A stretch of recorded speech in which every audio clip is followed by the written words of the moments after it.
2x³ plus 5x² minus 6x plus 4 থেকে কত বিয়োগ করলে উক্ত রাশিটি x প্লাস 2 দ্বারা নিঃশেষে বিভাজ্য হবে।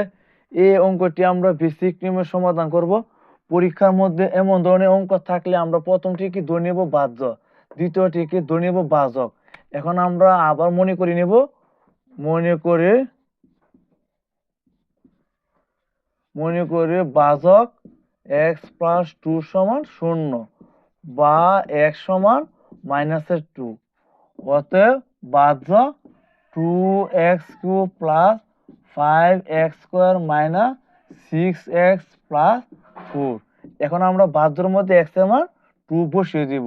2 × x এর মান -2³ প্লাস 5 × x এর মান -2² মাইনাস 6 × x এর মান -2 প্লাস 4 সমান, আমরা কি জানি মাইনাসের উপর যদি পাওয়ার থাকে বেজোড় তখন মাইনাসটা মাইনাস আকারে থাকবে, মাইনাসের উপর যদি পাওয়ার থাকে জোড় তখন মাইনাসটা প্লাস হয়ে যাবে।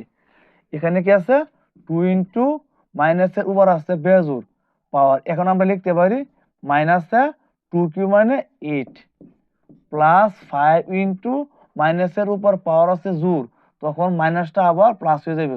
এখন আমরা লিখতে পারি কি 5 × 2 = 4 মাইনাসে মাইনাসে প্লাসে 6 × 12 প্লাসে 4 সমান 8 × 2 = 16 মাইনাসে 16 প্লাসে 4 × 5 = 20 প্লাস 12 + 4 সমান 16।